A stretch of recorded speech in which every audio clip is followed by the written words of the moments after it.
to the DNVR Avalanche podcast presented by DraftKings Sportsbook. Use code DNVR when you sign up for a new account to get amazing odds boosts every single day. AJ, Megan, Jesse, and Rudo coming at you live. Doing a big Q&A show today. Lots of questions coming in on Twitter. I'm sure later in the show we'll get to some of the live chats questions as well, but lots of stuff to get to today. For starters, though, the news of the day, Mikhail Maltsev signing a one-year deal, staying in the organization. And then on the Eagles side, the man that AJ and Megan are going to be stoked about, Torin Fizer, getting an AHL deal. And Cameron Wright. Yes, and the DU kid as well, of course. Can't forget about that. Look, we haven't done a Q&A show in a while as Jesse is like beating up his mic. My mic's all messed up. Uh-oh. It's been a minute, so we figured it would be a good time to get into it. We got some hockey questions. We got some non-hockey questions. We're a little bit all over the board. So, I don't know. Let's not beat around the bush. We can start getting into these. The first one, kind of a big one, comes from Ryan. If you could go back in time to watch any sporting event, game, or moment live, which one would you watch? 1980 Miracle on Ice. Good answer. Jesse Owens showing Hitler what was up. Yeah. That's a great one. Okay.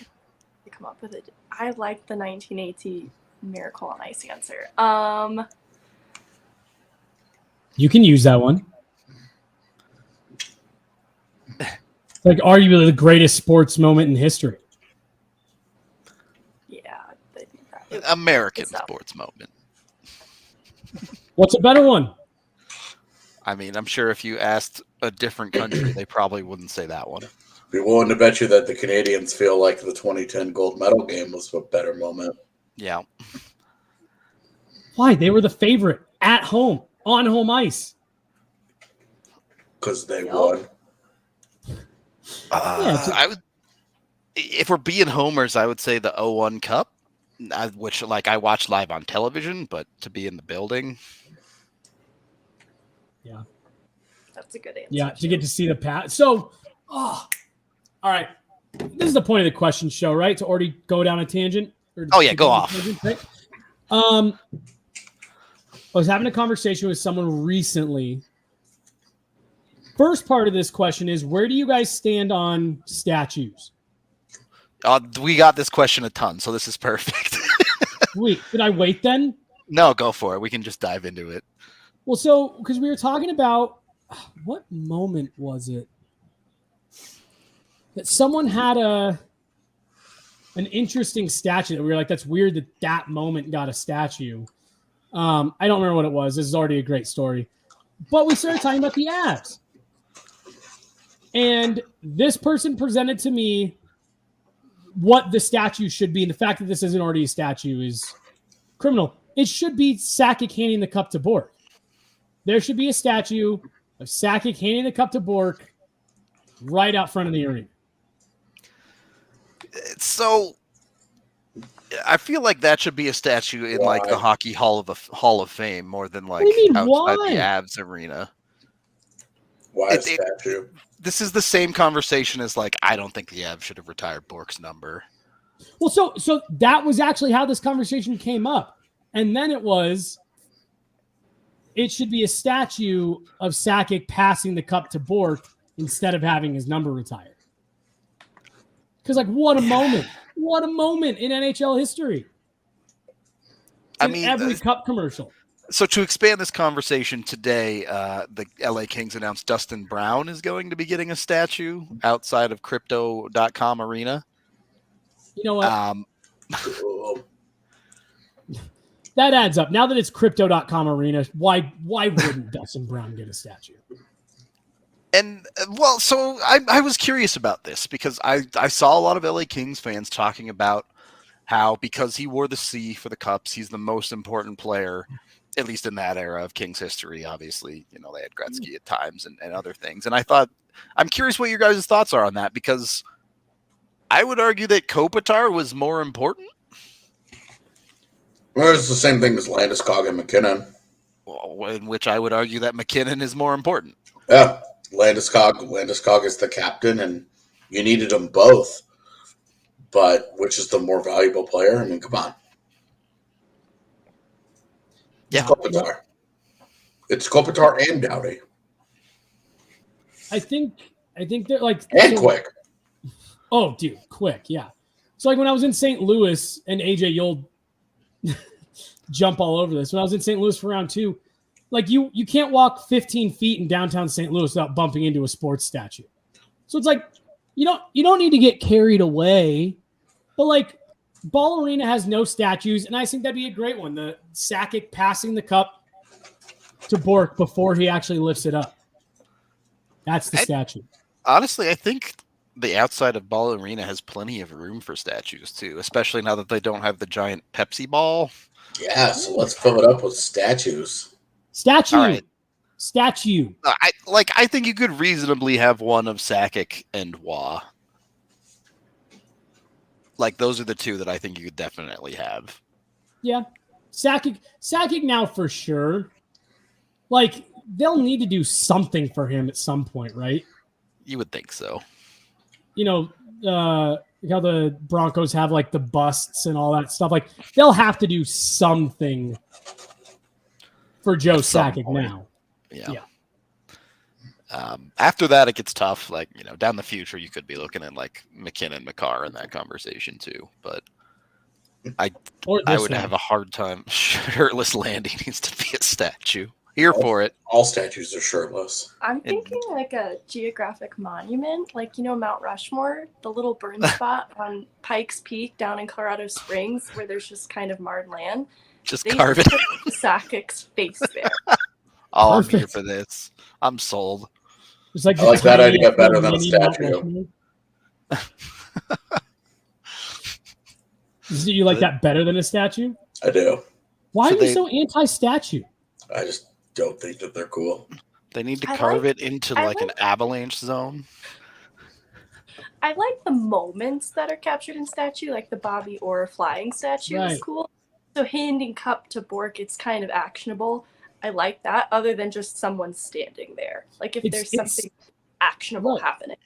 The statue would be about the moment, not necessarily the two players.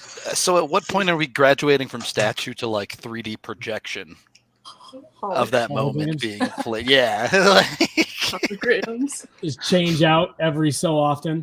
Exactly. The footage is out there. That's all I'm saying. Excuse me. Okay, we can move on to another question. The next question was actually about the statues, so we covered that. Hello. Sorry. A general question Hi. for the What is your deal? Avs as a whole, and the title of the show is "What is the Avs plan for 2C?" We had a bunch of different people presenting different options to us. This one happens to be, what if they go for Philippe Myers and then get Kadri to come on a 1 year? There's a million other options out there. What? You don't have to go into the specifics of that guy's one, but what do you think? And I'm going to frame it like this: what do you think the Avs' plan is for 2C if it's not Nazem Kadri? I think it's Mikko. I think that's what ends up happening. Answer. Yeah. I think they end up starting with Mikko there, and we'll see what happens. I am talking to the dog, yes. He's all over me right now, and I don't know what's going on. I tend to think it's probably Mikko, but I think if they sign nobody, I think it probably ends up being a combination of Mikko, Comfort, Newhook, Myers. I mean, Who sticks before they make an in-season trade. right. The real answer here is the trade deadline might be the answer to 2C. So I'd rather see them do that than panic sign something that feels like just an okay fit that might even bounce between 3 and 2C. Like, I don't hate the idea of Stasny, but even like an Evan Rodriguez, Sonny Milano, those don't really excite me as viable solutions, and I'd rather see them work with what they have and see what the market is like at the deadline instead. Oh, but Danton Heinen. Okay. My opinion is Danton Heinen is equal to Evan Rodriguez. These are like, he's just expensive Danton Heinen to me. So they gave that a try. But I'm also curious, like, where does Lucas Sedlak fit in this? He doesn't. They have a lot of center depth. I think he might fit with the Eagles. So Well, you they guys need want to more- know the camp that I'm officially in, that I've talked myself into the last couple days? Jesse Puljujarvi is on a 1-year, $3 million deal. Go get him, roll Mikko in the middle, and just go with a full Finn line on your second line. Go Lehkonen, Mikko, Puljujarvi. It's like, hey, Mikko's been asking for this for like 3 years. He keeps saying, the more Finns you have, the better we'll be. Don't know about that, but I'm here for a full Finn line. That sounds fun. Yeah, it's fun. And then if it doesn't go well, that's the trade deadline's problem. True enough. AJ steadily dying on the show. Yeah. That sucks. Okay. Next up, this one is from Avery. What do you think the Avs are like in a group chat? Who sends too many emojis? Who never responds? Also, who's who in an Ocean's 11 of the Avs? I don't know if I'm familiar enough with the Ocean's Yeah, 11 casting of characters to do. Okay, so Ocean's 11. I'm skipping the first part of this. That's fine. Ocean's 11. Landy is George Clooney. That one's easy. Eric Johnson is Brad Pitt. Okay. Cale Makar is Matt Damon. Are you about to list off 11 people here? Yeah, AJ's going off. Let me see. JT Compher is Don Cheadle. Really? Yeah. Let me see. I should probably pull it up and stop trying to do this blind. That's why I was impressed like, you got well, are we about to 4. do this Yeah. for 11 characters? He just knows them off the top.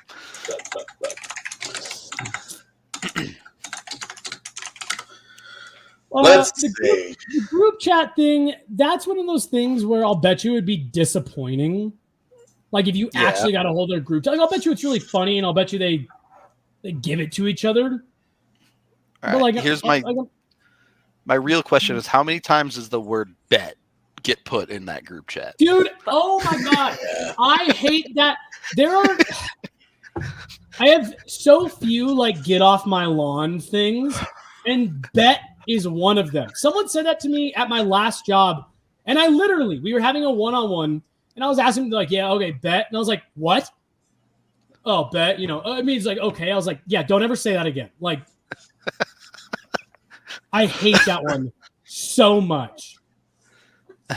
Okay. So much. Continuing on. Getting off of Jesse's lawn and back into this movie. The brothers, Byram and Newhook are the brothers. Gerard is Yen, the tiny little Asian acrobatic dude. Yeah, exactly. The one that they put in the bag all the time. And then the only one that I don't know who Livingston Dell is. I don't know who the dork is. The tech expert. Ooh. And I'm not sure who would be Bernie Mac's character, be Frank Catton, the con man. I'm really just not sure where that guy is. I feel like the con man would be Bednar. No, I think he would be Bednar would probably be Terry Benedict, honestly. Okay. I'll give you that. Yeah. Ooh, Devon Taves. Devon Taves is Livingston Dell. Good call. Very good call. Very good call. Yep. And then I don't know who the old guy would be because they don't really have an old, like a token old. Maybe Cogliano could be the old guy who does As all close the as acting. you'd get. Yeah, there isn't really a good one there. And then the last one, I really don't know who would be Bernie Mac. No cap is another one that drives me crazy. Yeah, it doesn't mean anything. It's just a phrase that somebody decided meant something, and it's total nonsense. Isn't that every phrase ever, though? Ooh, Kadri as Bernie Mac. Yes, it is every phrase ever. Fair enough. Kadri as Frank Cadden. You could sell me on that. Good call. He's not really on the team, though, so I guess... He's got to come back for Ocean's 12. Yeah. I'll have to revisit that when Kadri signs with the Islanders. Back to the no cap thing. It bothers me because they're just repurposing words at this point. Well, and it was like, do you guys remember when Uber and Epic like took over the mainstream? Yeah. Uber. Oh yeah. God. It's just the same thing. At least that was a new word. At least someone like dropped some letters off. It was not. I don't know. Like you call hockey players nasty all the time. Like, yeah, how's that any like different? at least you can see, like, oh, that was sick. Sick started being used for cool back in like the 80s. Like you could at least get there. I don't know. I wasn't around then. Okay, so then in 2040, people are going to be like, "Yeah, bet was started. That's when it started to be used for okay." Yeah, like, when the fuck that was so cool. It no made me physically ill. Oh wow, that was such an awesome thing. I feel like I'm gonna throw up. It's sick. Like you can at least make the connection. No cap. All right, huh? Jesse's the old man in Ocean's 11. Just stop capping right now, okay? The cap is out of control. I just can't believe it. Do you actually know the origin of cap? Because bet, I agree with you, it makes no sense. But cap comes from teeth caps, to where like if they actually like got gold teeth, like proper gold teeth, they weren't caps. But if they got just like the gold that went over their teeth, they're caps. I hate it even more. They're fake teeth. Anyway, I like that he just made that shit up and we all believed him. This is what it's from. I promise. That could have been made up 100% off the top of your head, and I would have no idea. You could have told me anything. Go in on that, I think AJ's done. Oh, delicious. Right into the microphone. Oh, I was muted. Oh, you were not. Oh no, you were not muted. That's why I was like, I'll just do this. This is fine. I had muted it. I even pushed the button. I even double checked it. The whole world heard you go ham on whatever that was. That was a delicious shake. Sorry, I tried. This next question from Izzo: if Kale goes out next season and wins the Norris Art Ross plus the Avs repeat, and he wins the Conn Smythe again, is there a legitimate argument that he's eclipsed McDavid? Sure. He has to do all of those, though. Wait, what was the list? Norris, Art Ross, and Conn Smythe again. Jesus Christ, that's a lot. I can see him getting a heart. If he gets a heart, I think he makes that conversation a lot. It's a lot so tighter than it already is. To win the heart, though. Well, that's what I'm saying. If he can do it. Huh. Fair enough. What? No, somebody in chat is very correct that my computer is recognizing the wrong audio device again. I don't know what other device it could anymore. It sounds way better now. Yeah, well, and I don't know what other device is plugged in. I don't have another one anymore. I literally have one. Webcam. I could tell yesterday that it was just like your computer onboard mic. Why don't you guys just tell me this shit? Well, I don't know. I don't know. That one day I was using a prop as a microphone. Hiding that mic and behind I got called out. So I didn't know if you were doing the same thing. Nope. Wow. All right. This makes the slurping even funnier. Yeah, it's even better. Because I was way back here. So that mic was muted. You did mute that mic. All right, well, it's good to know that works, but my webcam is apparently... Why does a webcam have a mic? Most webcams have mics, bro. Why? This actually have a microphone nowadays. They're all just listening to you. This just upsets me. We are brought to you by Breckenridge Brewery, the official beer of DNVR. It sounds like you all have had a few based on the way this show is going, to be honest. So go get yourself some absolutely delicious beer. You can find it at your local liquor store, and hopefully pretty soon back at the DNVR bar. So not quite yet, but pretty soon the renovations will be done. You'll be able to get down there for Broncos content and otherwise. Abs will be back before you know it. It's going way too fast. I need a little bit of this summer to stretch, maybe. Either way, when the Avs are back, you can watch them on Avaca TV. You can go to avaca.tv, that's evoca.tv/DNVR, and get it for just $15 a month for the first 3 months, and then $25 a month forever after that. It's got Altitude, it's got AT&T Sportsnet, and it's got the national channels, so that's literally all of your Colorado sports completely covered. Highly recommend if you haven't jumped on it to get on it. It just plugs right into your television, so you're good to go with that. You don't have to jump through any weird hoops. You just turn on your TV and you're watching whatever it is you want to watch. So jump on that, go to Avaca TV, get hooked up in the Denver metro area with cheap, easy, effective TV. Second period of the DNVR Avalanche AMA here. All right. Apparently, that whole first segment was ASMR because I thought I was muting my mic and being a good adult about this. And instead, I was being a huge asshole. Well, so you coughed into the mic, and I was like, oh, he must have just missed his mic button or something. And then you started slurping, and I was like, wait a minute. Something's wrong here. Yeah. Well, the slurp was so intense that I was like, oh, is he trying to be fun? Oh, I know people hate this, and just right into your ear. That would have been awesome. I was like, that's aggressive as hell. That's so funny. This next question from Kauai Avs. What is a bad social norm take that is either something you do or that others do that bother you? Facing the wrong way on the elevator, eating one portion of your plate at a time, using a fork and knife for donuts, etc. Slurping into the mic. Slurping the bottom of your drink.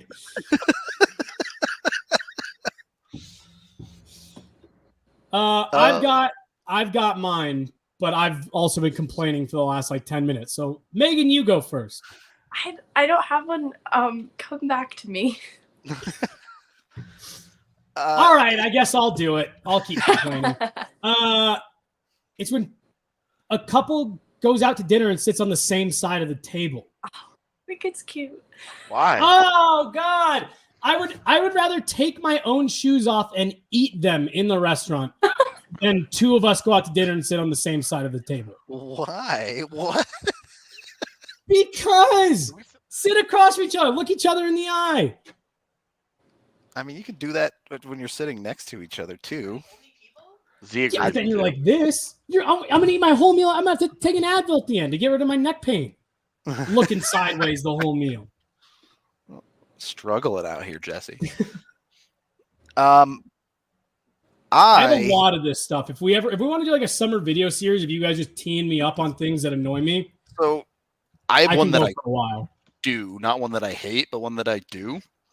Is I park the wrong direction on the side of the road all the time. Ooh, that pisses me off. It makes me want to run into you with my car. I'm like, if I'm pulling in and I see a spot, on a real road, I wouldn't do this, but on a suburban road where there's nobody around, I'm just pulling into the spot. I'm not going past it and flipping a UE and then reversing it. No, I'm not doing all that.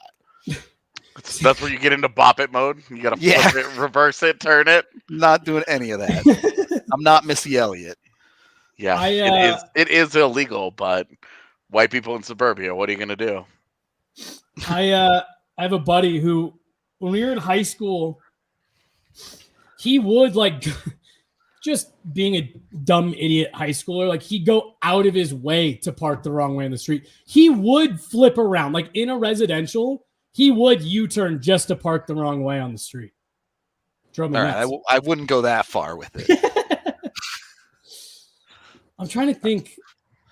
List off the examples they gave again. Eating donuts with a fork and knife, eating your food one part at a time, separating them out. I do that. Yeah, he I'll do that does. depending on the food. AJ does that with like a burger. He will Yeah, pick. I'm big into food deconstruction. I don't know what it is, but it's gotten worse over the last few years too. See, it's funny because like there are certain things like with if I go to if I'm at the bar and I order a burger, I do eat it segmented, and even the way I like eat the burger is in a particular way. But then like if I get Chinese food, I start with everything individual, and by the end it's just all one heaping mass of Chinese food. Oh no, I keep all my things separate and I eat them separately. It's usually like, oh, I'll eat this and then I'll eat this and then I'll eat this. I talk on speakerphone in public, but that's because my phone is broken and they can't hear me unless I'm on speakerphone. I also talk on speakerphone in public, but only when people aren't around. When people are, I will switch it.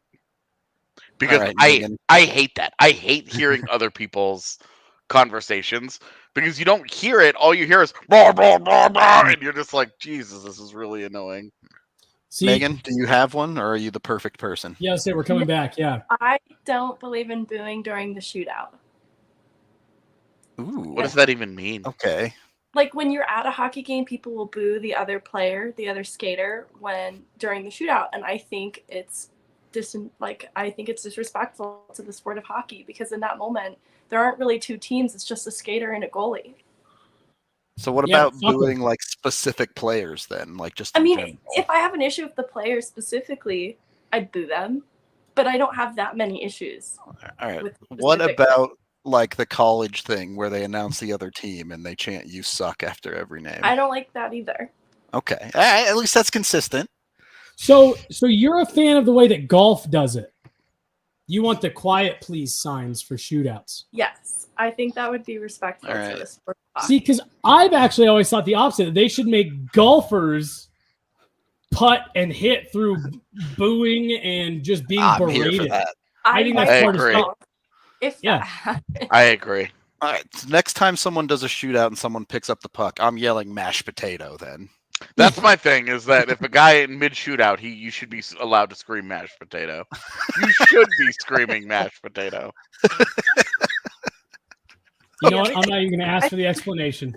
There's a famous, just YouTube it, man. It's a famous video of a dude who hits a drive. He's a golfer. He hits a drive, and the guy in the crowd screams mashed potato, and the announcers start laughing, and he's like, "Did that guy just say mashed potato?" And yes, he did. And it was just like, okay, because you're sitting there on like like a par 5, and a guy hits a drive, and some dumbass in the crowd is like, "Get in the hole!" And you're like, okay, it's not going to. Like, why not, right? Like, just hit some, just have it something totally ridiculous, right? And so that person screamed out mashed potato, and it was like legendary. That's pretty funny. The one that was just up there, and I mean, like, I get it, and I try to let people like things. But yeah, it does. No, you don't. I do. I have all these thoughts, but I don't say them out loud that much anymore. But when you're at a game between the Avs and the Penguins and someone shows up in a Red Wings jersey, it's like you're just trying to piss everybody off. And you're just trying to annoy people. And that one does bother me. A Red Wings jersey to the Avs parade, and it wasn't like a relevant Red Wings player to the Avs organization in any capacity. It was someone really obscure. If it was Johan Franzen, I would have fought that person. Maybe it was actually Johan Franzen. Wearing his hat sitting on his head like this. Because if it was, then it was Johan Franzen. Dude played in the NHL for what, 15 years? Never once put his fucking helmet on right. Drove me insane. Didn't stop him from scoring 2 points a game against the every time. I think that was why it bothered me so much. Like the guy that's got like the half jersey tuck, and then he scores on you, and you're like, I hate that half jersey tuck. You start. The Avs started every game against the Johan Franzen Detroit Red Wings down 2-0. Just started that one. It's like the Avs against Joe Pavelski. It doesn't even matter what team he's on. It's just Joe Pavelski. He's getting his. Which this year he single-handedly basically did make them start down 2-0. 2 games by himself. Twice. Yep. So ridiculous.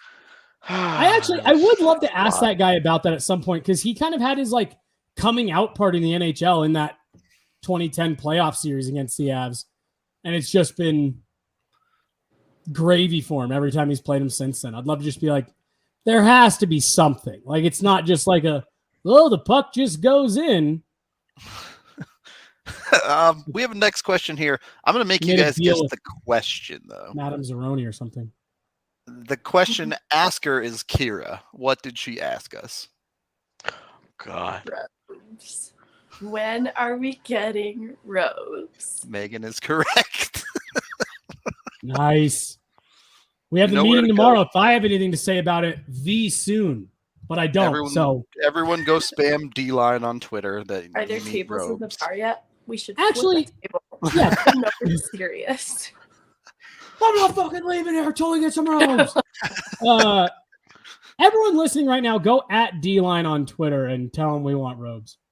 It'd be really funny if like 60 people just all of a sudden out of nowhere wear them robes. And tell them Megan sent you to do it. A question from Joey here. What do you guys think about a salary cap where you can use the take-home money from the state for the cap hit so it levels the playing field? I don't care. So my biggest problem with the cap is the way that LTIR gets exploited. I agree. Yeah. I think LTIR was a really good introduction.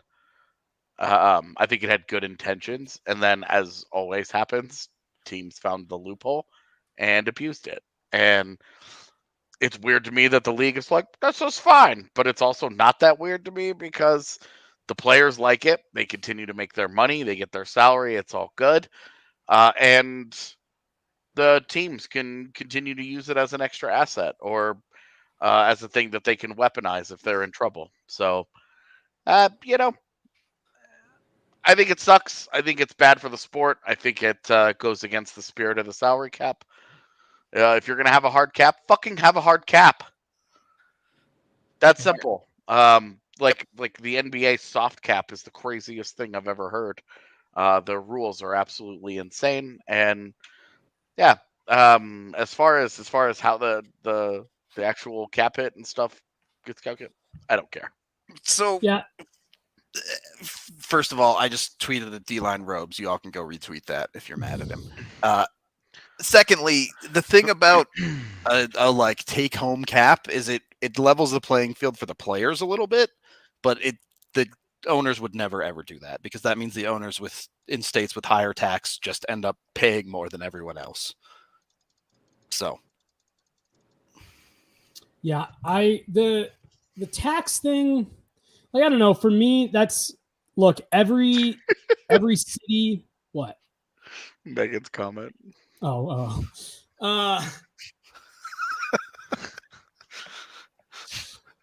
For me, every city, every state, every team has its advantages, right? Whether it's facilities, whether it's their ownership, whether it's the whatever. Some cities they have that luxury and it makes it a more desirable place to play.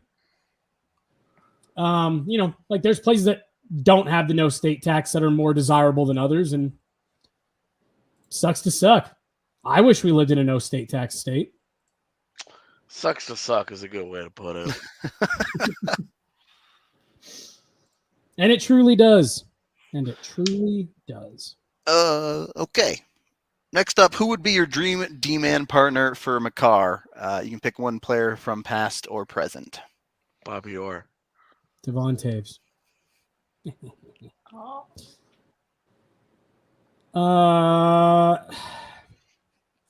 Bowen Byram? Bowen Byram. I don't know. That's Jan Heda. Yes. Stop. Yeah. Can I get prime Ray Bork? Well, I was gonna say that's my thing here. Is like I'm saying, I don't know. Devon Taves is pretty fucking good next to him. Like, You could Do get I better. upgrade that? You could pick a Victor Hall of Hedman, Famer. maybe? Yeah, Hedman, a healthy Eric Carlson. Or according to Rudo, Roman Ah, Yossi? Oh. Or according to Rudo's friend, Brent Burns? Kale McCarr cloned. Cale Makar's partner is Cale Makar. I love If it. we're using time machines here to bring prime Ray Bork, fuck yeah, clone him. So a clone Cale Makar that you like force to be the opposite hand his Right, entire life. offside.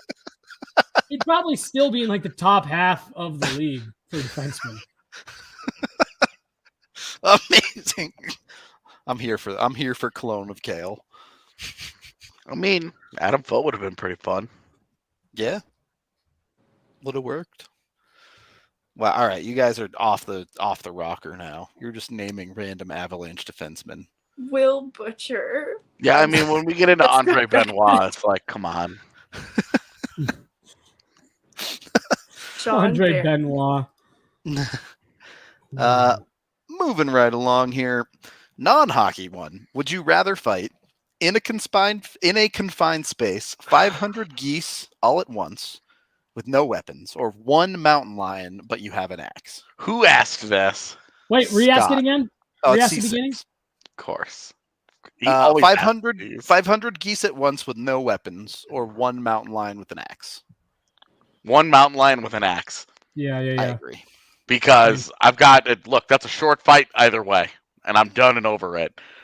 With no weapons, 500 fucking geese. Yeah.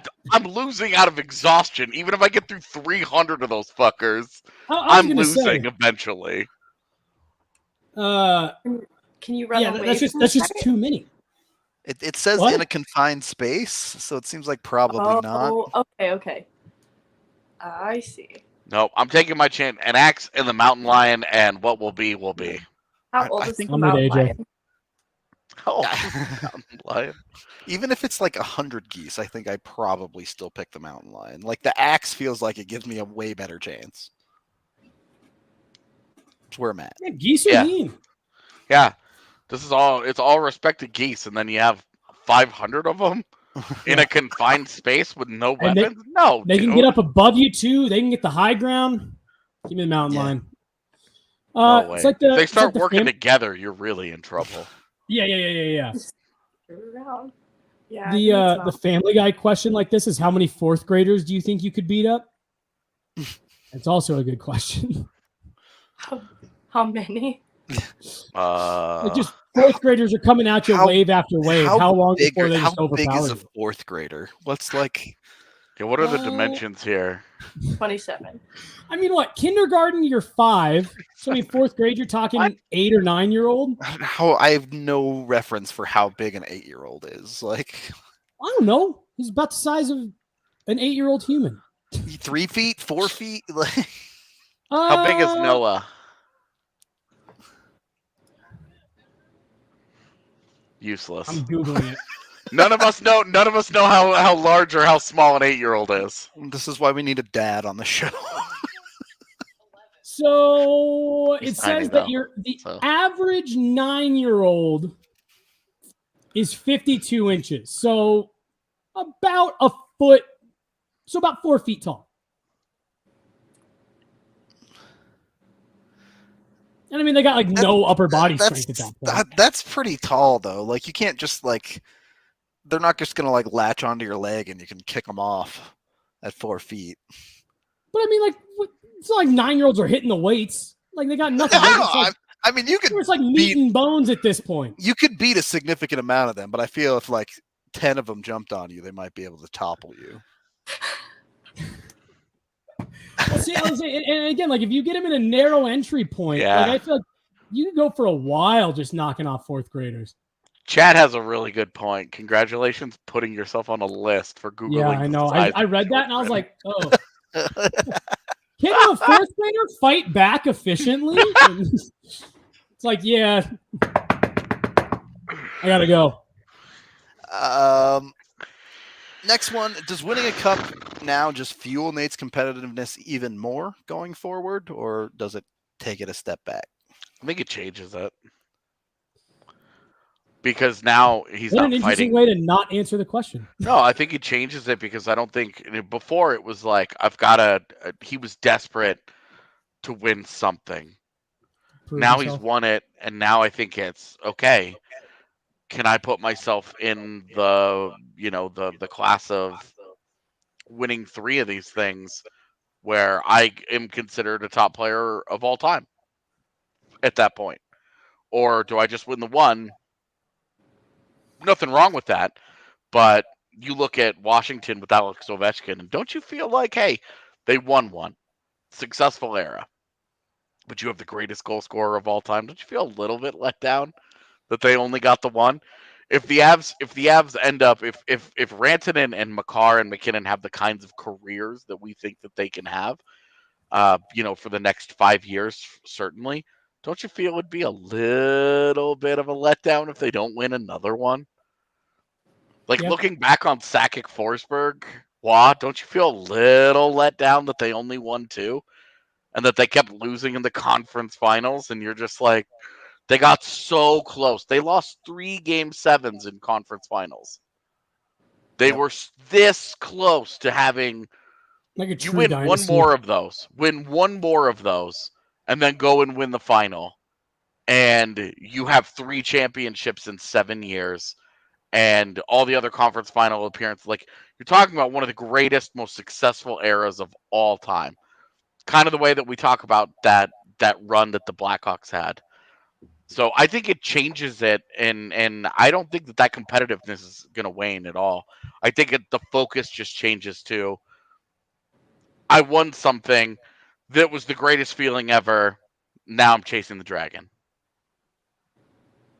Okay. So still some competitive fire there, though, to be fair. Well, so, hold on, AJ. Now you're making me think. I feel like he played with max competitive fire, but now the ceiling has been raised. Like, I don't think he had more to give. I think he was playing with his max competitiveness, but I think now that he's achieved this goal, it was heightened. Is there something to be said for understanding that situation and being able to play maybe a little bit more focused, if not just all out insanity? I think I don't know. Like I keep looking at Crosby, and like I do think that, to AJ's point, okay, now you're on the board. You've got one. Mm-hmm. You no longer, nobody can ever say that you aren't. He chokes, he gets into the second round, and disappears. You won one. You're on the board. Now I do really think that his sights kind of shift to, can I finish with more than Sid? The guy that he's looked up to his whole life. Can you outdo him? Fair enough. I stand by this. I still think this is going to happen. It's become a lot more popularized now, but I think they get one more, and then Sid comes here and finishes his career, and him and Mac get one together. I don't think that happens. And there's going to be a statue outside ballerina. There'll be like 5 statues in Cole Harbor. Yeah, I mean, they're both already getting a statue at some point in Cole Harbor, right? Like, that's happening. Will Sidney Crosby go to Nathan McKinnon's Cup Parade? The next drama. What does it mean if he doesn't? Is there a fracture in the friendship? Friendship. We are brought to you by DraftKings Sportsbook. You can use code DNVR when you sign up with them to get amazing odds boosts every single day. Right now, you're going back to the UFC for a fantastic deal with UFC 277 coming up. If you want to get in on the action and you're a new customer, you sign up with the DNVR code. You can bet $5 on any fighter to win and get $100 in free bets completely, no matter what. Even if you get your bet wrong, you still get $100 in free bets. You can also get in on same game parlays to double your winnings.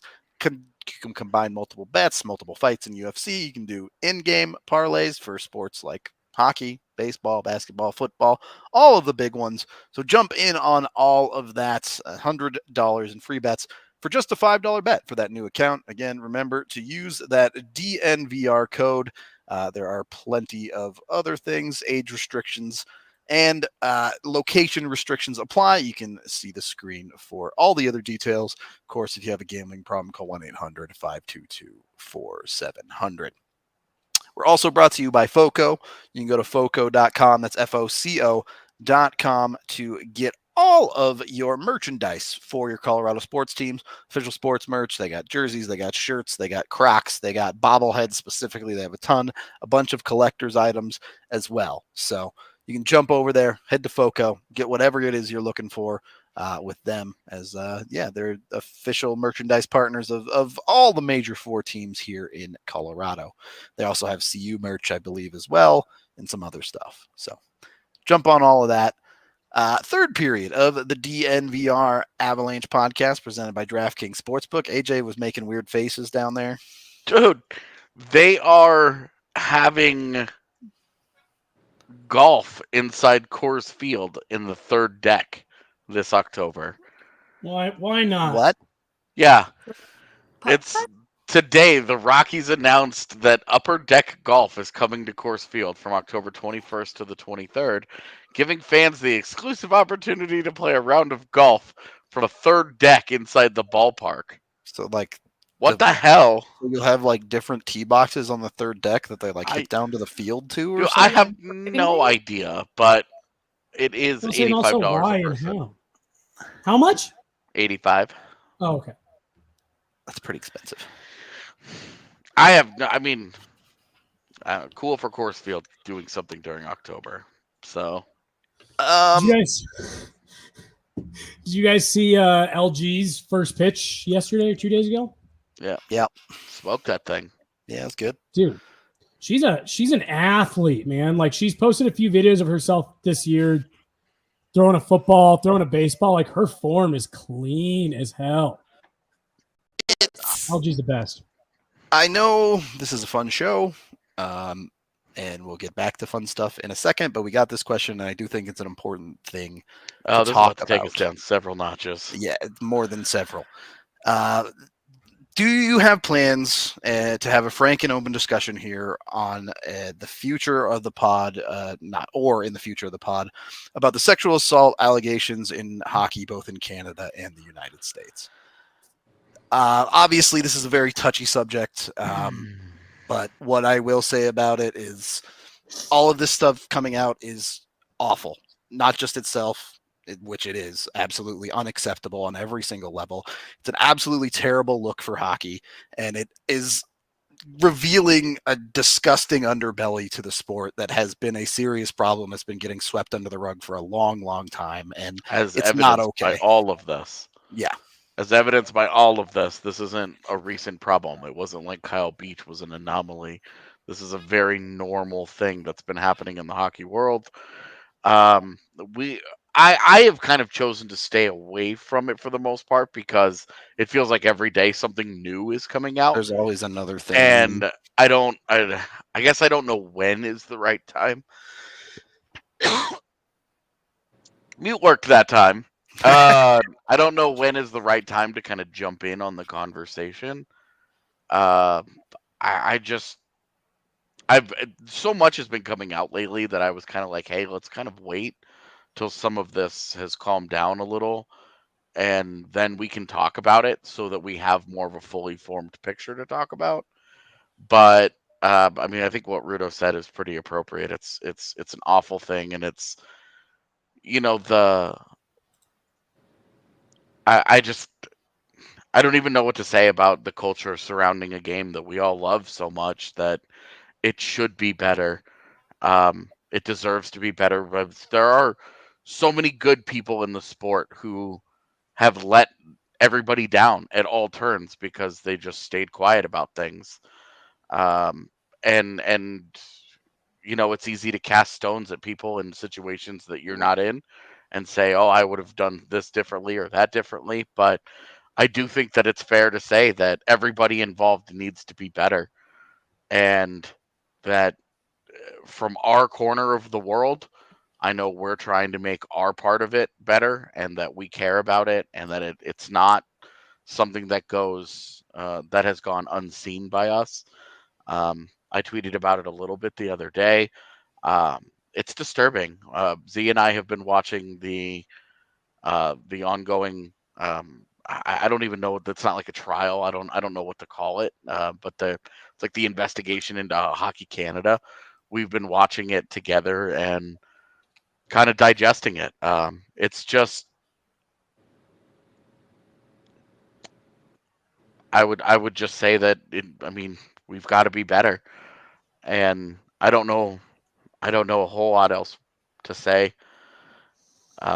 If anybody else has any really strong thoughts about it, I'm sure like somebody asked the question, so feel free. I would say, well, go ahead. Well, I was going to say, Megan, do you want to go first, or do you have anything? I think it warrants a different. I think it warrants its own pod. I have a lot to say about this topic. Definitely does. Yeah. And I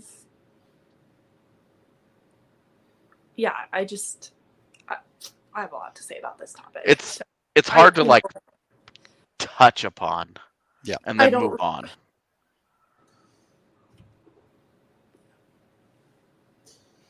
So I wrote about this a little bit during not this. During the playoffs, during the second round, when all the stuff with Nazem Kadri was going on in St. Louis and the threats and the racial threats, and just a really, really ugly scene that I remember upset me so much because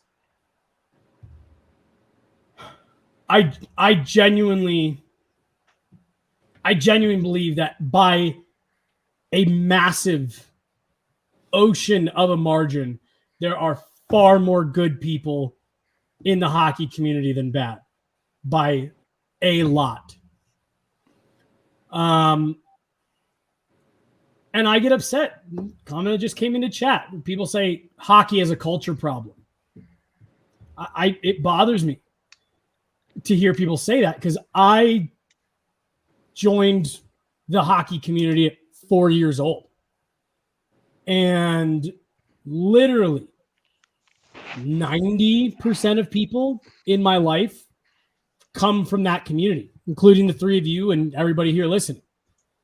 And I get upset when I see people say that there's a problem with the people inside of hockey. There's a problem with the culture. And it's frustrating because at times it feels like there's a leg to stand on for the people that say that, right?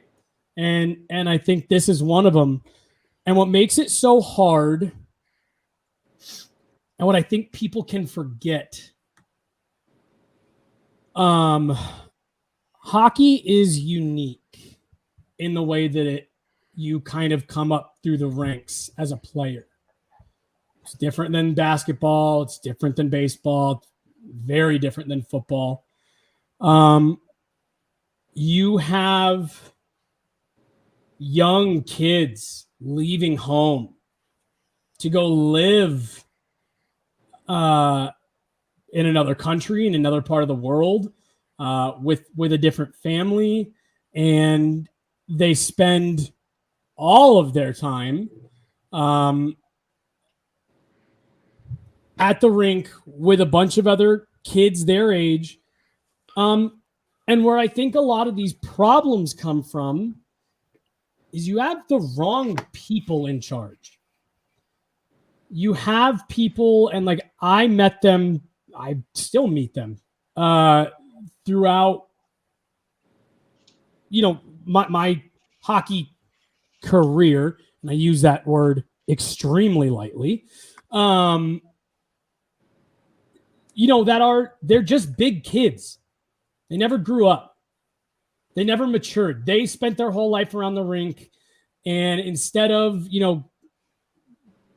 continuing on with their growth, whatever, they just stay around the rink, and they are the ones who are left to mold these kids.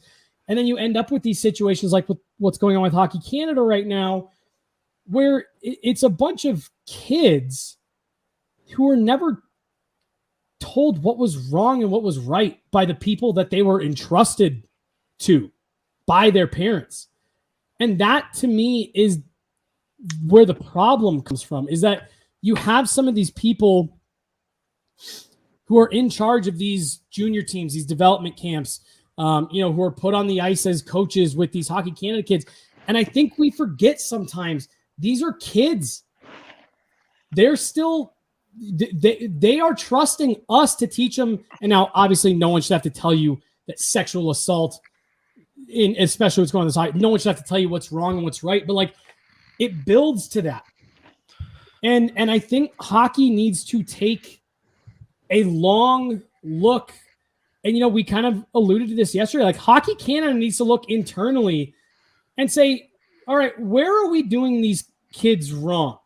Where is it going wrong for them? Where are we letting them down? Because then once you address that problem, I think a lot of this starts to figure itself out. You have some people who shouldn't be left in charge right now, left in charge. And I don't think this is exclusive to hockey. But it's a unique version of it because of the way that the hockey systems work. So the thing for me in this situation, and it's similar to some other situations we've talked about that are on the touchier side on the show, is there's always going to be bad people. That's just a reality of the world. Every community has bad people in it. And in a perfect world, you'd be able to prevent them from everything, but that's just not reality. The bigger problem that I have is that it's been allowed to be swept under the rug for so long. Yeah. And I get it. People don't tune into this show, or at least many of them don't tune into this show for serious conversations. We're often an escape for these people, but you cannot allow them to continue sweeping things like this under the rug. 100%. You have to come out and talk about them and effectively appropriately punish the people who need to be punished for them. 100%. Otherwise, people are going to continue to keep doing it and getting away with it. And it's just not acceptable. I want to make sure, because it may have came up. I'm not defending any of the actions because they're kids. What I'm saying is I'm 100% with you, Rudo. The kids who are part of that Hockey Canada team that did this need to be held accountable to the fullest extent as part of the lesson for, like, you don't get to get off on this because you're a young kid. You don't get to get away with this because you have an interesting or a unique circumstance. I think that plays into it a lot, right there, a systemic failing. I think that's accurate. You have people who shouldn't be left in charge, and then you have people above them.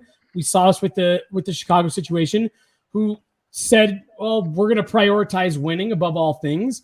And I guess my point is more of, when these kids are at this young age and they're leaving home, we need to make sure that we, as the authorities in the hockey community, are doing the things that we need to be responsible for. To your point, Rudo, of like, hey, if it was a coach who knew that this was going on and let it go on, held accountable to the fullest extent, to the same extent the kids will be. And that's how you start solving this problem. I really do think that, as is the situation with most cases like this, it's not the widespread problem. It's the small problems that end up turning into stuff like this. And I think it's pretty widespread, man. Yeah. Can I say something, please? Yeah. Oh, yeah. Go on for 10 minutes. Jesse specifically, it's kind of a reaction that I'm seeing happening to this conversation online in the chat right now is an instinct to pull the focus back and talk about how this is a greater societal problem. And it is. But there is something to be said for keeping the focus on how this happens in hockey, because that's where the solutions are going to come. And so we pull the focus back, and it actually distracts from the topic at hand if we start talking about how this is an issue in other sports and how this is an issue societally. And I think it's a disservice to the conversation at hand, because it is okay to talk about how this has happened within hockey, because that's how we're going to find solutions to prevent it from happening moving forward. And Jesse, you've already begun to talk about what some of those solutions could be. And it starts with accountability and lifting the veil from secret keeping, because that's why this is continuing to persist. there are men who are in positions of power, front office staff, governing bodies in these organizations who were once players themselves. And it's keeping the secrets, the good people that are keeping secrets of people around them that have allowed this to persist. And so I just want to keep us on topic. Like, it's okay to talk about how this has manifested in hockey culture for the purpose of finding solutions so that this doesn't happen in the future. This community right here on this show is a hockey community, right? It's not unreasonable to ask people in the hockey community how they can make it better in their community compared to if you're asking a hockey podcast how to do it better in the baseball community that we have no real ties to.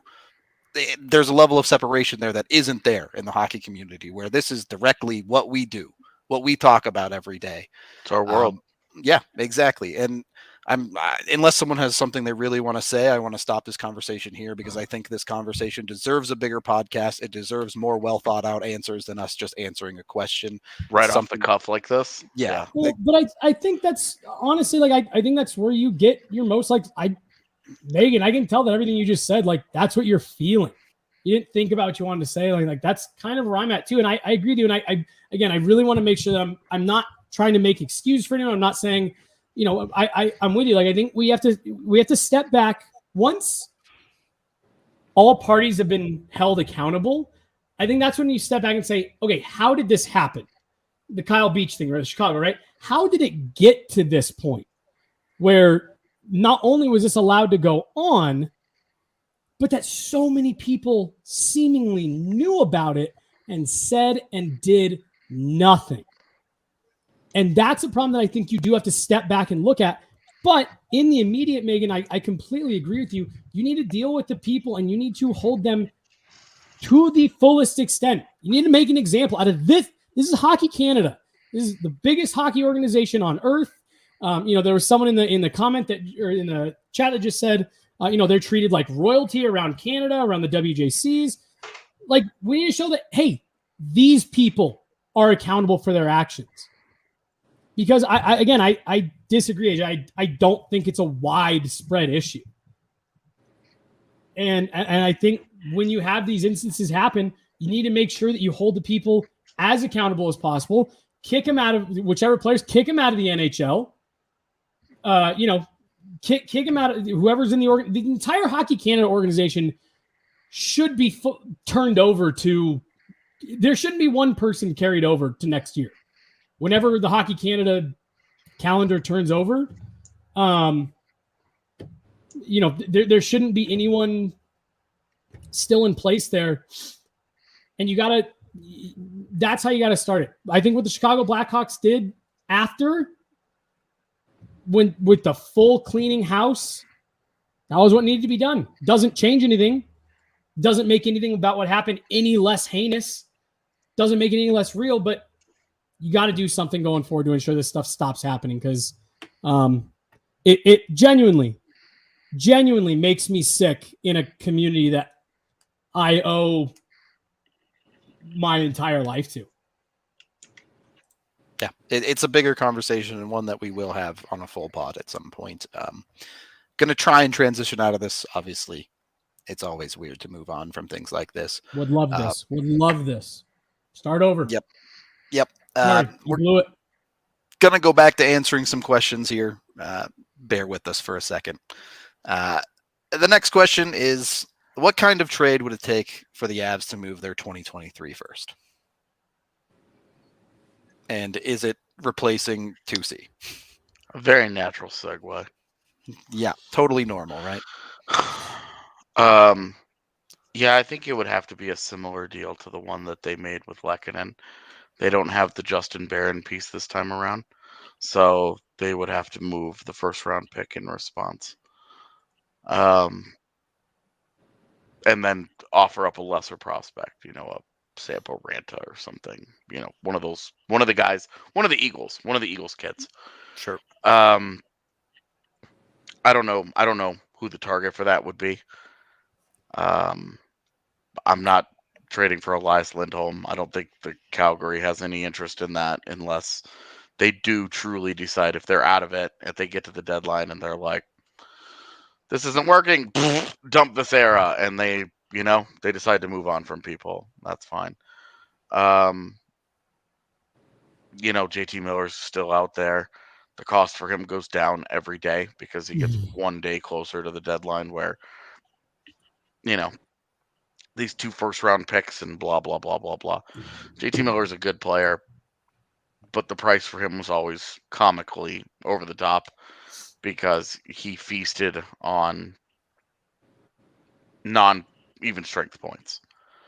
And, you're just not repeating that very often. So it's on him to try and repeat that. But for a 2C, I mean, you look at JT Miller is going to be a guy that's available.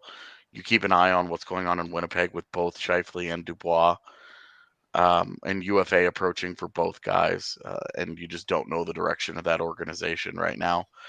I would say I would probably start there. Christian Dvorak is on like the really low end of that conversation. If you're trading a first round pick and all you're getting is Christian Dvorak, you haven't done a very good job with your first round pick, in my opinion. So, yeah, I also don't think that it's going to be such an immediate need if you still believe in Alex Newhook's ability to get there in time. Then you're talking about just this year. Not to say that this year isn't important when you're in a win now window. They all matter, but it would really hurt to do something very knee jerky and kind of reactionary to try and for this year, So I just don't see if they don't put a Band-Aid on it, a Rodriguez or a Stasny type. Once Kadri kind of makes his decision, and it gets known to the world, then I think that if they Band-Aid it up, then I don't think that they will do much. But if they don't do that and they stand pat and they play 50 games and then get to the trade deadline, something's going down. Yeah, exactly. And then they still feel the need, like, hey, we really need a 2C here. Then you might see them make a call on some different guys. Lots of the names being thrown out in the chat are fucking wings that don't do anything for you. Can I throw something out there? If you're moving a guy, like if you're moving a guy to center, you're starting with Mikko, and you should go sign Sonny Milano or Dantanainen or one of these wings that's out there right now. So feel free. So this was more of one of those like ideas that it like hit me in the head, and I can't decide how I feel about my own idea. So I'd like some input. Article came out in The Athletic yesterday or 2 days ago. The one-on-one with Jonathan Taves. And he like outwardly said like, yeah, this is not an appealing situation for me right now. So it sounds like Jonathan Taves wants out. 1 year. He's at 10-5. So even if they eat half, you probably still have to do something to make a little bit of money work. But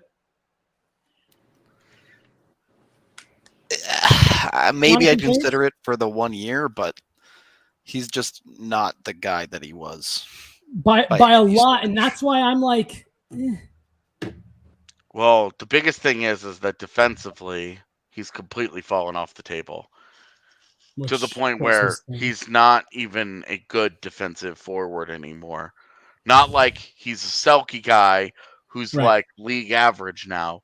He's now bad in that zone. And when you get into no. For me it's a no, because what are you asking him to be? What are your expectations of him? Sure. Because knowing that he's just not very good, even if you disregard all the outside noise about getting a guy from that Blackhawks era right now, even if you did that, which you shouldn't, but even if you did that and it was just hockey, he's just not that guy anymore, and he hasn't been for a couple of years. His goal He had the scoring good is season. totally. What was that? 18, 19? Yeah, it's been that- 3 I think years. it was like his last. Yeah, A yeah, total good. anomaly of a season where he shot the roof off the building. And Right, Yeah. where he shot like he did when he was in his prime. yeah, That's the Right. one good shooting year he's had in 5 years. Yeah. And so you're really, and this is where people are going to do the same thing that they do with John Gibson, the same thing they do with any player that was good once and is on a bad team now. Let's be real. Part of the reason that Chicago's bad now is because Taves is no longer that guy. He plays a leading role on a team. He's a major reason why they're shitty. Why do you want to go get him? And there's a reason to point to his health too. Like he has Yeah. this outstanding health condition now that is probably going to carry on through the end of his career. That is going to limit his capabilities. And to what AJ was talking about, you compare that to Patrick Kane, who on a terrible team still put up 92 points last year. Still found a way to be an extremely effective hockey player where Jonathan Taves was just not. Right, and you're talking, and Jonathan Taves has 37 points, and his underlying numbers are horrific. Yeah. It's not like, like I don't care that Patrick Kane's underlying numbers are bad, because when you put up 92 points, you're obviously still a pretty good freaking hockey player. Right. But that's not the case with Taves. It's all bad now. The appeal is that his name is Jonathan Taves. Right. Well, and see, like I was looking at him last night, and I was going through a lot of this stuff that we're talking about right now. And my only thought was like, man, if you could, it's obvious he doesn't want to be there. If Chicago's motivated to move him, could you pull him out of there and maybe playing with some elevated help, could you get something interesting out of him? And like I said, I didn't know how I felt about it, so I wanted to ask you guys. I think the Avs really like Patrick Kane. I know there's Avs fans that, well, but I mean, give me a hard time. I know you are. And so I know there's Avs fans don't like that, but like someone asked earlier about that 2023 first. I really do. I think I don't think it'll be now, but I think as this season gets going, I think the Avs have someone in mind that they would like to use that 2023 first on. And AJ, you said something a minute ago that I wanted to make sure I circled back to, because this is where I am. And I ultimately think this is where the Avs land with this. I still think that Alex Newhook has 2C upside beyond this season. And I think the Avs are going to step back and say, whoa, hold on. Why are we going to go and pay out the nose or give up a bunch of assets to get a 2C that may end up being a stopgap or a contract problem anyway, when we have some internal options that, like you mentioned earlier, if you could kind of platoon that 2C between Landeskog, Rantanen, Comfort, and Newhook, like your team is deep enough, you're good enough, you can get through. And if you decide you really need to bring someone in at the deadline, you go and you bring someone in. And that's where I think they'll ultimately land, is we're going to wait to see what we get out of Newhook here in his second year. I think the safety option here is the guy like an Evan Rodriguez, where you hope that putting him in a quality structure, you get the same kind of underlings that he produced in Pittsburgh, which were phenomenal. Mm-hmm. And then you kind of just see which guy takes the job. You get through 50 games and you say, okay, has somebody done enough to elevate themselves where that's their job now, whether it be Rantanen, whether it be Rodriguez, whether it be Newhook, whether it be Comfort, whether it be Myers. And then if the answer is yes, you're set.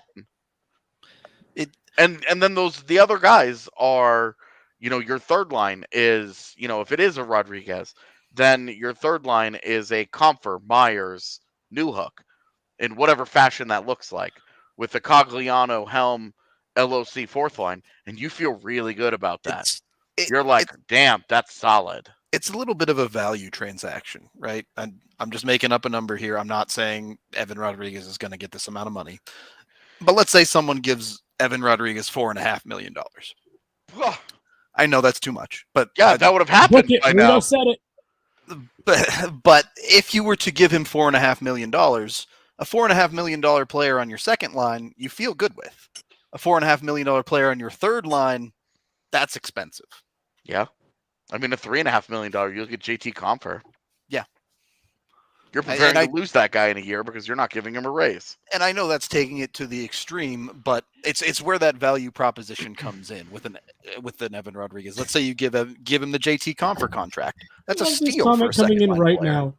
You can always tell when people are behind in the show. Yeah. All right.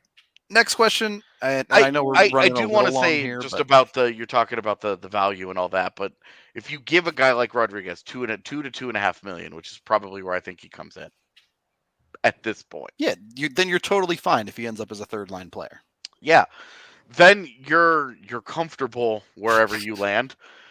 Also, 500 geese, you need to stop saying this shit in the chat and just say this to us when you have a microphone. I think the delivery is funnier when I sneak it in the chat, and sometimes people see it, sometimes people don't. Anyway, 500 geese at 2C would be... I also do just love the Would you rather have one mountain lion at 2C? Well, they have sticks, which are not quite axes, but I don't know. I think I'd probably rather have 500 geese. That'd take up the whole rink, basically. Right? Overwhelming force. One slap shot just like murders 20 geese, though. Okay, but how many geese make up a hockey player? That's fair. Out of those 500, how many players do we actually consider the 500 geese? Is it like 12? If you're talking purely weight-wise, I mean... Yes. Time to do more Googling. All right. So along these lines, we have another question. You have to steal one animal from the zoo. What do you pick and how do you pull it off? Otters. Okay. How are you stealing it? Purse. I'm showing it my Patronus charm because a BuzzFeed quiz told me that that's what my Patronus would be an otter. The best animal. Are we talking Canadian geese here, or like? Just you can't let it go. Well, because it says the average fully grown Canadian goose weighs about 17 pounds. So it's like 11 geese for a person. That's a lot of hockey players. Yeah. It's like 50 hockey players. It's like 8,500 pounds of goose. How, like, do you have a big enough purse to steal an otter? I'm trying to, would it fit? Okay, at an average of 200 pounds a person, you're talking about 42 or 43 geese, just to put a bow on that. Something terrible has happened here. Could you get 42 geese to sign ELCs? All right, if I was going to steal an otter, I'd release 500 geese into the zoo. Yeah. Distraction. Because I do think ultimately what's going to happen is I have to deceive, right? I have to deceive the other zoo staff. And so I probably have to dress as a member of the zoo staff. And I'll put the otter in my purse, only temporarily. Then I will bring the otter to a proper aquatic home. Are you reading this off something? Yeah, she's got a whole plan. More like a well-constructed plan than something off the top of your head. I'm not reading. Let's see. 12:05, enter the zoo. 12:07, beat up a janitor and steal his scrubs. I take it back. Megan is George Clooney from Promotion 11. So are all three of you stealing an otter? Oh, I'm taking a panda. No, a live bear. Interesting. Panda. Are you kidding me? I'm taking a panda because I want to roll around with that thing and just feel the joy, of course, when he mauls me to death. It's going to be a bummer, but it's a hell of a way to go out. I think I would steal 500 geese. Stop. Start a hockey team and have a new security entourage. I would not steal an orangutan after seeing that video from a few weeks ago. Did you guys see that? I'm not cool with monkeys. That orangutan who reached through and grabbed that dude. Oh, yeah, and like Yeah. Dude, and he was like, he looked it up after that as well. Their grip strength is like, it said it's the equivalency of like 80 grown adult men.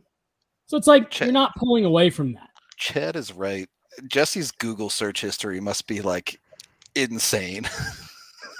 They The were sad friends. part is, They said on second thought, I don't know if we want to know this guy. I'm not sure. yeah, the NSA agent assigned to stalking Jesse's online profile was like, Close. I think I'm good, actually. We'll just let this guy commit whatever crime See, he's he's going to got- commit. Monkeys, geese, Yeah. 9-year-olds.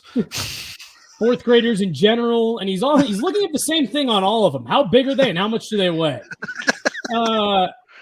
Yeah, my search history, especially after this spot, it's nothing bad. It's just like if I died right now and they like went through it, like, what the fuck was this guy like? This What was needs to he be. doing? What did he do for work?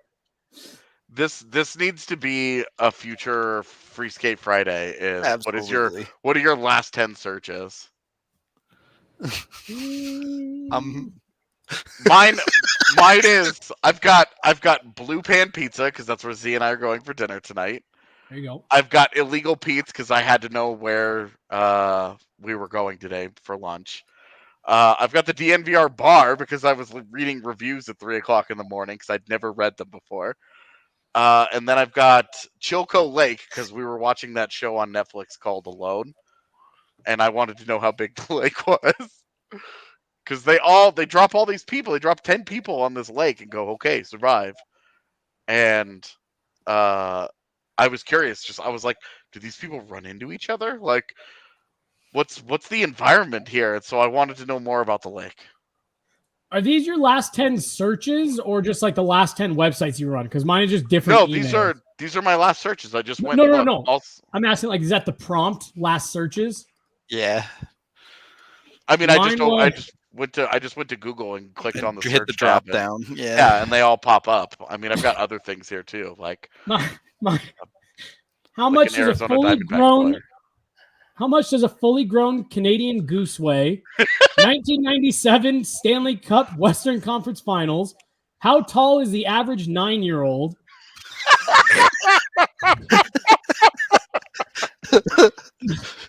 Mile High Comics, because I had to go there for something. Joanne's coupon. What? The I crap needed a store? picture frame. He wanted the coupon.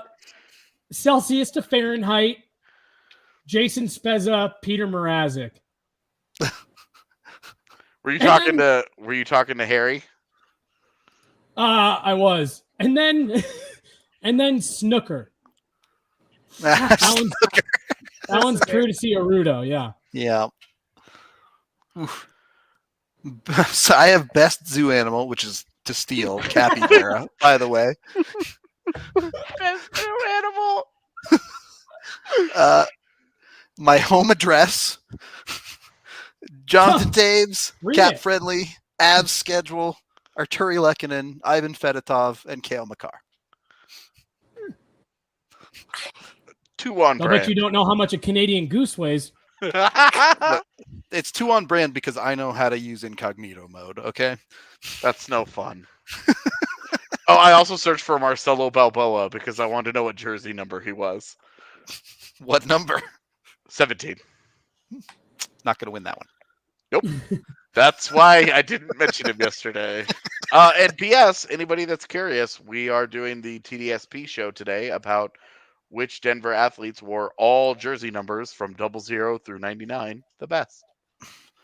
One of All right, Has Chat. it been a 00? Yeah. For me today. Chat, What's we're that, winding Megan? down here. Wait, Mine what? are really Megan? boring. I'm not even saying that to be cool. They're really boring. Cat Friendly, Colorado Avalanche, Jonathan Taves, Sean Barons, Dustin Brown. I got Dustin Brown and Penner confused, and I was like, is this the pancake guy? It's not the pancake guy. I'm so sorry. They should make a statue of pancakes outside crypto.com. That's what I was like, okay, this is kind of funny. Can it be? I agree with chat. We need to use geese as a weight measurement now, the same way that we use David Jones money as a contract measurement. Look, Sounds, yeah. It's a big guy. Comes in at about 15 geese. Yeah. Comes at about 15 geese. This is, I mean, you see him and he's just a meat mountain. I'm talking 2022 geese, this guy. So what next year during our draft coverage, the graphic, instead of weight, it'll be number of Canadian geese. And it won't be a number. It'll just be that many little geese. You have to count them. Emojis. Yeah. Whoa. That guy's, is that 12 or 13 geese? I can't tell. Yeah. Yeah, the Stanley Cup, about 2 geese, roughly. It's 2 geese worth of cup. Yeah. Chat, we're winding down the show here. You got any rapid fire questions for us? We can answer live for you. You can start throwing those in chat, and we'll do our best. So we're all in agreement, right? Jesse Pugliarvi. We need more Jessies around here. Just put that finish line together and see what happens, right? He's more of a Yessie than a Jesse, but yeah. Yeah, same, but different. Depending on who's saying it. How many geese is Yessie? Ooh. Yeah, with a name like that, Jesse is pretty close to geese now that I'm thinking about it. Bro, you cannot ask at the end of the podcast for the roommate story. This is the right pod, but you have done it wrong. To be fair, he did tweet at us, but I wasn't going to put you on the spot like that. Oh, man. I'll tell this. It's a long story, so it's going to dominate most of that pod. But on a Q&A pod in the future, sometime this summer, do ask about it. I will tell it. Yeah, well, how about this? Because I got one on. There was one on Twitter. We'll do a show that's Tim Peel and the roommates. Yep, right. Tim Peel was the question people wanted to. Yeah, I got someone who asked for the full Tim Peel story. I'm honestly, most people saw it play out on Twitter. Yeah. There's only a couple things that I haven't ever talked about. So yeah, we'll do that'll be the name of the show. Tim Peel and the roommates. It'll be like a shitty sitcom. Pineapple pizza, yes or no? Personally, no, but I don't care if you like it. I say yes, but then I remember that the last time I had it was years and years and years ago. So it's hard for me to say yes when I won't eat it, right? But yes. Yeah, that's fair. So listen to this. Canadian geese fly at an average of 40 miles an hour. And if they get a good tailwind, can get up to 70. You got to get that Carlos Sainz toe, is what you're saying? Well, no. So you put them at 2C, and just whatever side they're shooting, you turn the AC on the opposite end, and just really get that wind at their backs. And would you say they play a North-South game? Yeah. Flying V back in style. The Flying V. Oh, that's so good. It was right there. There's no information on how fast they run. Oh, too bad. How fast do they skate? Can they skate? What's for dinner? I'm going to Blue Pad to have pizza with Z before we head back to Winnipeg on Friday, where they don't have pizza. That's it? Everyone else doesn't know what they're having for dinner? Oh, I thought that was directed at Adrian. No. And see what they eat, and that's what we'll have. Got no clue. All right. I had some fried chicken a couple nights ago. Maybe reheat that in the air fryer. This is fair enough. What is the oddest move you've seen this off season? Not eating Boston pizza. I won't put that in my body. What was the movie? Oddest off-season move. I've got 2. Okay.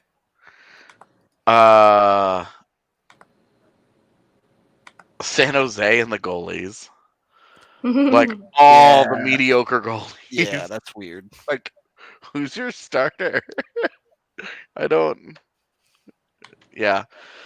And then oddly enough, also involving San Jose, but the Brent Burns to Carolina. It's really odd to me that Carolina looked at their problems and said Brent Burns was our answer. Oh, good. All right, we have to start answering these faster. There's so many. And back to the geese real fast. So it sounds like Jesse is definitely geese in disguise. they walk less than a mile an hour, and their running speed is just barely over a mile an hour, and it says they have very weak legs. So when they need to move, they often fly. So their skating might not be great. We'll need to get him in a dev camp next year. We'll get him with the skating coach. You only need one of them to skate. You stack the others, man. That is true. That is true.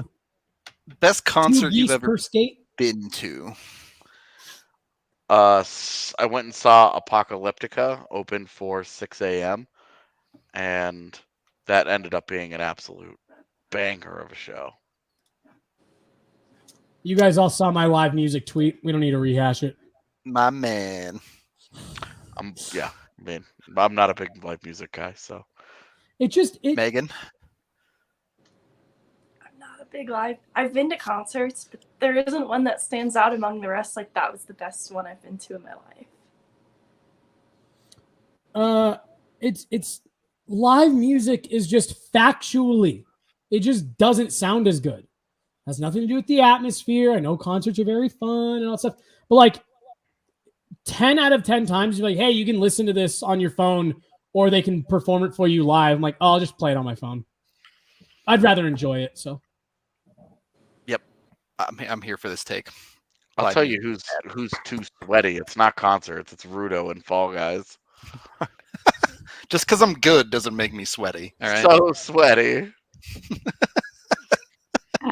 All right, guys, I got some geese coming over for some breadcrumbs and water later. We gotta get the house ready. We can wrap it up. I wanted to see if there were any quick ones. Favorite fast food place? Probably Chick-fil-A, just because that's one that anytime you put Chick-fil-A in front of me, I can eat it. And when you bite into it, you can tell it's like real chicken. What? I asked if Chipotle was fast food. That was going to be mine. I'm so sorry. I didn't. No. I thought you were talking shit on Chick-fil-A. Don't ever apologize for cutting these two off. Yeah. Seriously. Please. Do it more often. I wouldn't consider Chipotle fast food. I don't think it is. Fast casual, if you will. Yeah. No drive-through. It's fast casual dining. Step above fast food, but like you can go in there in your bathing suit. You know what I mean? Like, what else? Wait, so what were our fast food choices? anything with a All of drive-through them? is how I kind of quantify. AJ likes Yeah. all of them. Got No, it. no. You said what are the options? Yeah, I said what's your all favorite? of them. Oh, I What's don't your know, favorite, man. though? It depends. It's different every day. In a movie. AJ and I depends on- used to get down on Popeyes. It's true. Back I in the love hey, Popeyes. remember that one time we had to be at media school at like 8 in the morning and we were behind each other in the Chick-fil-A line? Yeah, That was pretty funny. Yeah. Popeyes is one that like they're hard to come by now. They put one in at Park Meadows, which has been nice for me.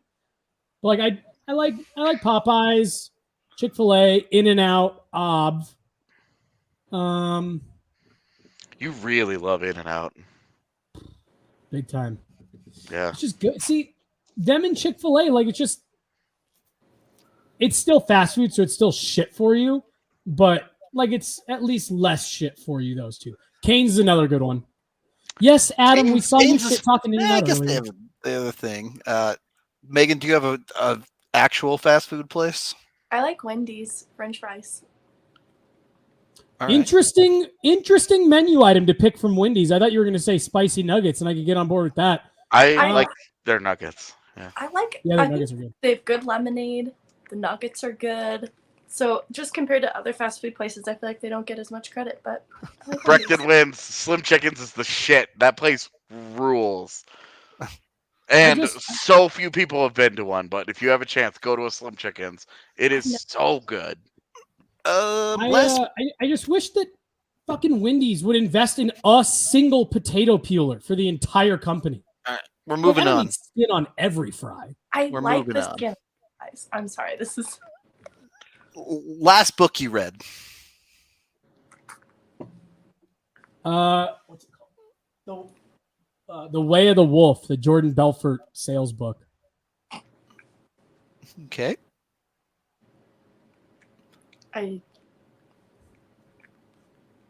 Megan doesn't read. Got it. Yeah, actually, hold on. Let me find the name of it.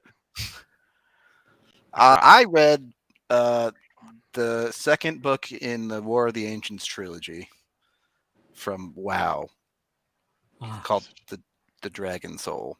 So that's what I'm into. I got this book at an estate sale a couple of years ago, and I keep telling myself I'm going to read it, but then I just go downstairs and go to Peacock and watch it. I got it for like $1, and like it's cool. They're like, wow, that's what the movie was based on. Never gonna read it. I read a recommendation from Brandon Watson. He sent it to me for my summer reading list, which consists of 2 books that he both sent me. And I read the first one called The Power of Habit, Why We Do What We Do in Life and Business. So basically, form good habits and dominate the earth. It's pretty good. If the Avs were an F1 team, which one would they be? Red Bull. AJ, I hate reading about habits because it makes me feel like such a bag of shit. Well, that's probably pretty telling. Oh, no, for sure. Even I'm happy being a bag of shit, so it's fine. True things about yourself. Everybody's got their lines, man. And there's one thing that I have done that has gotten me to where I want to be and where I am now. It's that I've always pushed to move forward and try and find areas of my life to improve. Once I think I'm good at one thing, then okay, let's tackle the next thing and the next thing and the next thing. And that's once I started doing that, my life got better. So I'm going to continue to do that until I die. But yes, Red Bull Racing is what the Avs would be for the F1 team. Max Verstappen and Nathan McKinnon are the same person. So, well, they even parallels of like being on top of the world and then can't keep up with Mercedes for a decade, and now they're back on top. Yeah, Tampa, I think, is Mercedes. Good call. Yeah, Tampa's definitely Mercedes. Who is Ferrari? Edmonton? It's Ferrari's like Connor McDavid. Yep. Yeah, it's definitely Edmonton. It should be better than what they with a lot of history behind the team too. Yeah. All the. Oh my God, it's perfect. It's perfect. Oh my God, it's perfect. McLaren is kind of it's like Pittsburgh. The deep I think that history. Gives McLaren too much credit. Lots of. I mean, it used to be a tip-top team. Used to be. Right. That's what I'm saying. We're like 5 years removed from them winning a cup. Okay. I don't know anything about F1. I'm so sorry. You've got to get into it with us. You just have to. That makes me want to get into it less.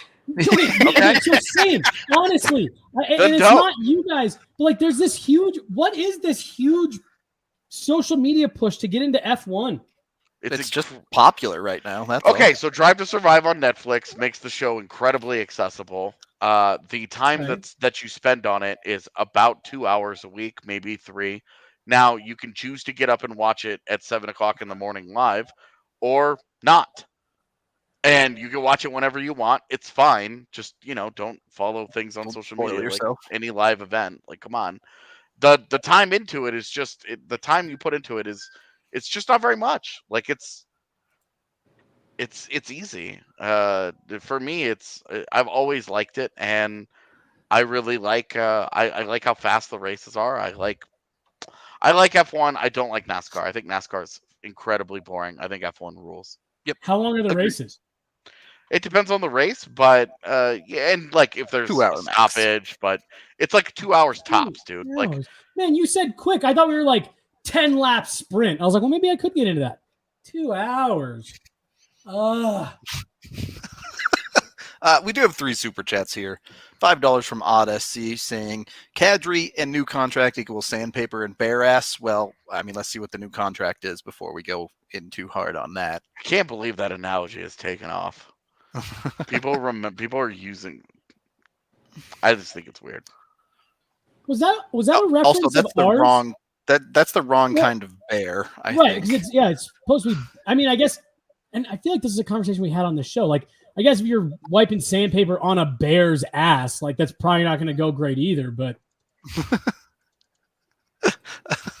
$5 from Miss Truly. Indian food is a great example of food meant to be mixed together. So good. I don't like Indian food. It's a great example. I don't like Indian food because there's too many flavors. There's too much going on in every Indian dish. I'm like, that's the whitest thing I've ever heard. I appreciate that take because I'm also very white, Jesse. It's like, am I supposed to be tasting the cream, the butter, the garlic, the overwhelming seasoning? Like, Hannah loves Indian food. The onion, she makes a recipe that calls for a full onion in one pan. A full onion. I walked in, when we were living in our apartment, I walked in and just had to leave. My eyes were just burning out of my head. I don't know. Jesse's going too bland on me now. I love all that stuff. This is like a Minnesota flavor profile at this point. Dude, are you from Minnesota secretly? This is so funny. Don't say that to me. Don't insult me like So that. funny. One last one here, $5 from Brandon, who's saying, why is the salary cap of a team based on a cap hit of the contracts rather than the year-to-year salary? Because teams did really stupid stuff like giving a guy 8 years at $1 million at the end of his deals. So you couldn't do that because it would balance out very, very weirdly if you did just the year's salary instead of the AAV.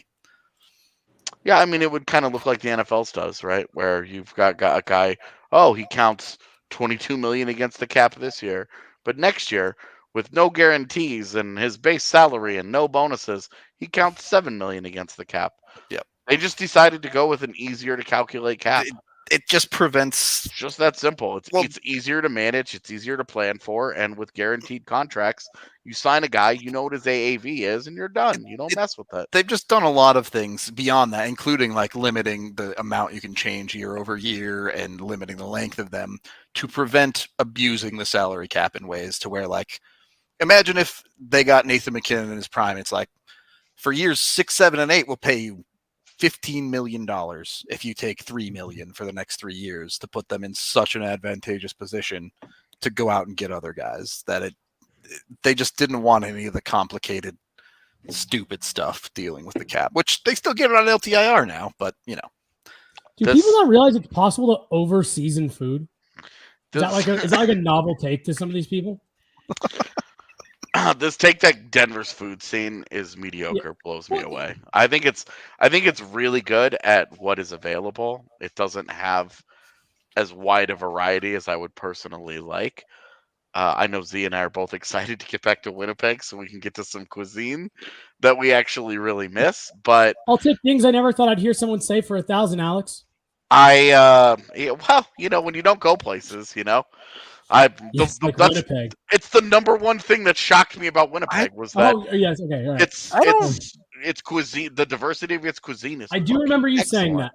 I doesn't have pizza, man. Y'all just don't get out. There's go down East Colfax. There's banger restaurants all over the place from all sorts of different cultures. Oh, go to man. food trucks, you'll get banger stuff everywhere. Always choose a food truck. Yeah, like good story. Good segue here. When we went up to Estes Park last week, because she wanted to go see the Stanley, and we just wanted a nice day in Estes Park, so we went up there, and we were going to go to a barbecue restaurant. We pull into the parking lot. It is jam fucking packed with people. On the other side of the fence is a barbecue food truck. Nobody is there. And we're like, F this. Boop, pop over to the food truck. Some of the best barbecue we've ever eaten. And barbecue is a thing that we have eaten a lot of across the United States. Well, that was the same person in the chat who was going out of his way to make sure he let everyone know that he goes against what society says, and he thinks In-N-Out's the worst thing ever, and he's on the out. And the hilarious part about it's so much better in Texas. Like half of Texas from 10 years ago lives here. There's food trucks and little hole-in-the-wall places that are great all over the place.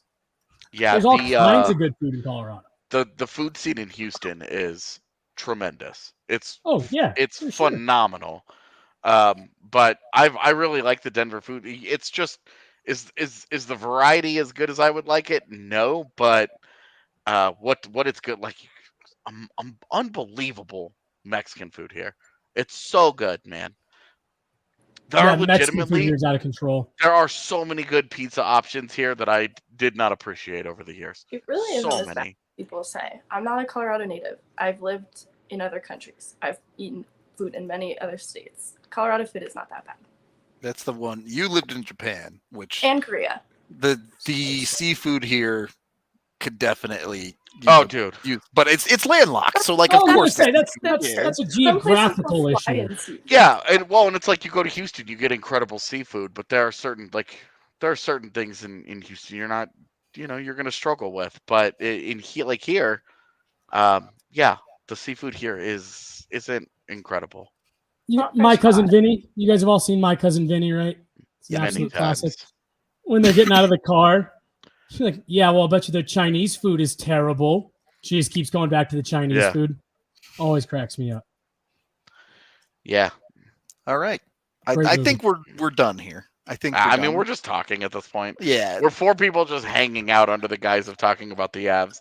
We're truly in summer. I apologize for nothing. If you get big mad about this episode, you're probably not going to like how our summer shows go. Yeah.